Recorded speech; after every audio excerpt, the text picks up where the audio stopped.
I present to you my portfolio in from activity 1 to activity 11.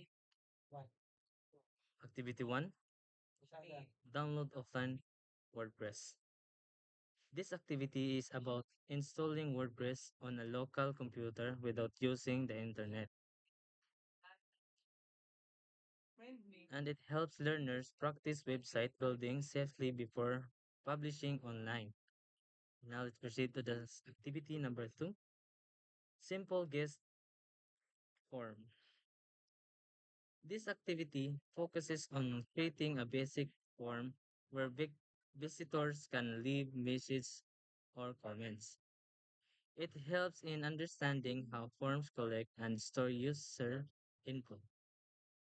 Guestbook forms are commonly used for feedback and interaction. And now we'll proceed.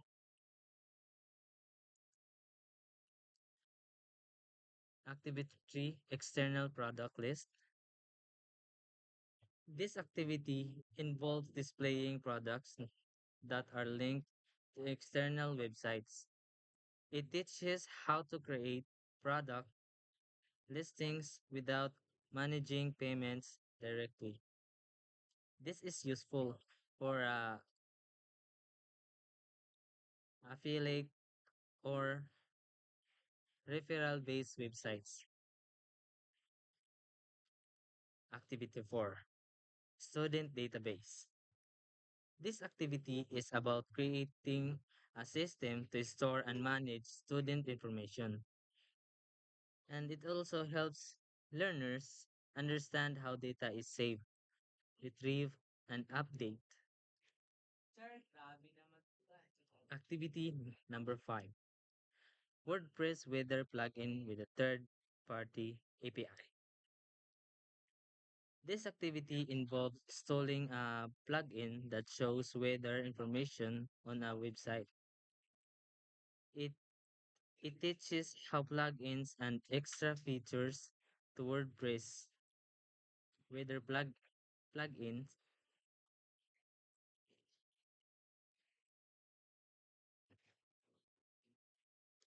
Activity number 6. This activity focuses on publishing a website from local online hosting. It includes managing updates, backups, and site performance. Proper deployment ensures a website runs smoothly for users. And activity number 7, e-commerce plugin activity. This activity is about setting up an online store using WordPress plugin. It teaches how to add products, manage orders, and handle payments. E-commerce plugins allow websites to sell items online. Activity number 8, install and configure white label plugin. This activity involves customize and WordPress dashboard branding. It helps hide WordPress identity and replace in it with a custom brand. White labeling is used for client-based projects. Activity number 9, install and configure WordFence plugin for 2FA. This activity focuses on improving website security using two factors authentication. Authentication.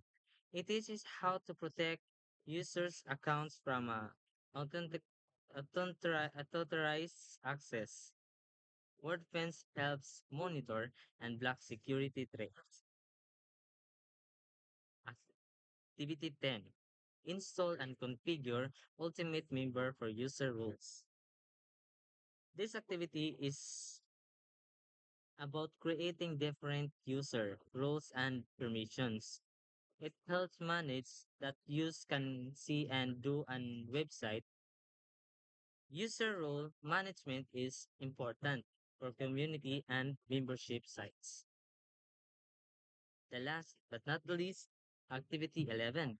Install and configure Chatway plugin for Chatbot. This activity involves adding a chatbot for real-time communication. It helps improve user support and engage engagement. Chatbot allows visitors to get quick responses anytime. And that's all. Thank you for listening. By the way, I once again, it's me, Kuya Ayan, but you can call me Ayan D.